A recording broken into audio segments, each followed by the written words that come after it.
Dia sangat rajin. Dia sering membantu kedua orang tuanya. Waktu itu dia ingin pergi ke pasar. Kebetulan aku lewat. Karena memakai motor Volkswagen, aku dikira tukang ojek. Akhirnya orang tuanya menyapaku. "Ojek," dia bilang. Terus aku berhenti. "Oh, ada apa, Bu?" Aku bilang kan, walaupun aku bukan seorang ojek, tapi aku menghargainya. "Oh, ini Pak, ini anakku mau pergi ke pasar. Tolong Bapak anterin." "Oh ya udah, ayo sini naik deh," aku bilang. Di perjalanan aku mulai cerita kepada cewek di belakang. Sebenarnya aku bukan seorang ojek. Terus dia kaget. "Terus kenapa Mas mau dipanggil tadi sama Ibu?" Itu dia bilang. "Aku cuma ingin membantu saja. Sebenarnya kamu ingin pergi kemana?" Aku bilang. "Oh ini Mas, aku ingin pergi ke pasar di seberang kota." Itu dia bilang. "Oh ya udah, aku anterin," aku bilang. Aku tanya dia, "Apakah kamu sudah lulus sekolah?" Dia menjawab, "Oh sudah Mas, baru tahun kemarin aku lulus sekolah." Terus aku bilang, "Apa kamu nggak lanjut pendidikan?" Dia menjawab, "Sebenarnya aku ingin lanjut kuliah Mas, tapi biaya belum cukup. Karena itu aku nganggur 1 tahun. Aku bantu-bantu ibu di rumah." Itu yang dia bilang. Aku juga bilang kepada dia, "Wah, kamu pas responnya pada orang baru," bilang. Dia menjawab, "Ya kan nggak apa-apa Mas, lagi itu positif, nggak apa-apa," dia bilang. Ternyata nggak menyesal aku menolak tawaran dari ibu yang tadi. Karena ketika aku bonceng anaknya sangat cantik, dia sangat ayu. Ketika dipandang menenangkan hati. Apalagi ketika diajak ngobrol, dia pas respon. Ketika kami ingin nyampe di pasar, itu ada masalah. Ternyata ban segeren bocor. "Aduh," aku bilang, "bannya bocor dek." "Bannya yang mana Mas?" Dia bilang. "Ini ban belakangnya bocor.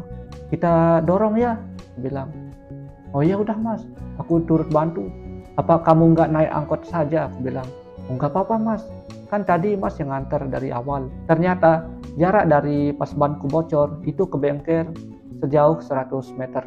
Dan ia turut membantuku. Banyak orang yang melihat kami lagi mendorong motor, tapi tidak ada satupun yang ingin membantu. Banyak dari mereka yang berbilang, "So sweet." Dia kira kami berpacaran, padahal tidak, baru saja ketemu. Dan kalau ia tahu bahwa orang tua dari cewek tersebut menganggap aku adalah ojek, padahal bukan. Tapi karena anaknya cantik, ya gas saja. Kan lumayan bisa kenalan, apalagi bisa ngobrol dengannya. Aku lihat dia sangat capek ketika membantuku mendorong motor, dan keringat mengalir di pipinya. Aku bilang, "Kita berhenti dulu sudah, kita istirahat dulu, baru kita lanjut perjalanan." "Oh nggak apa-apa Mas, ayo lanjut sudah, keburu nanti ke pasar kesiangan," dia bilang. Oh ya udah. Pas sampai bengkel tampal ban, itu banyak yang melirik, banyak mekanik yang melirik padanya. Wah, dengan sigap aku menjaganya dan dikira kami pacaran, padahal aslinya tidak. Selesai banku ditambal, kira-kira 15 menit langsung, "Ayo dek, kita lanjut perjalanan," aku bilang. Oh ya udah, ayo. Dan ketika kami sampai di pasar, bukannya dia belanja, tapi ternyata ia lagi membantu kakaknya yang berjualan di sana. Di pasar, kakaknya jualan kue-kue basah. Terus gadis itu berkata, "Wah Mas, terima kasih ya sudah mengantarkanku ke pasar." "Oh iya, ini buat beli bensin," dia bilang. "Oh nggak usah, nggak apa-apa.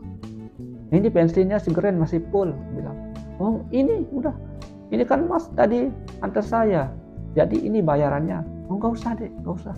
"Terus Mas maunya apa? Gini aja dek," bilang. "Nomor kamu berapa?" Akhirnya mulai dari itu kami saling chatting-chattingan. Dan setelah lama kami mulai teleponan. Sampai pada akhirnya ketika hatiku sudah kelebat ingin menembaknya, ternyata dia sudah punya pacar. Hancur seketika hatiku. Ya mau bagaimana lagi, dia sudah punya pacar. Ternyata dia friendly dan terbuka kepada setiap orang. Langsung deh kacau nih hati. Dan setelah itu aku langsung hapus nomornya. Kalau ingin mencintai seseorang itu dan orang itu belum menjadi milikmu, jangan gunakan seluruh hatimu, tapi pergunakan separuh dari hatimu. Karena jika kamu tersakiti, kamu tidak akan jatuh sejatuh-jatuhnya. tapi ada masih banyak harapan untuk bangkit. Sekian cerita cinta kandasku. Kalau kamu suka jangan lupa subscribe. See you next video.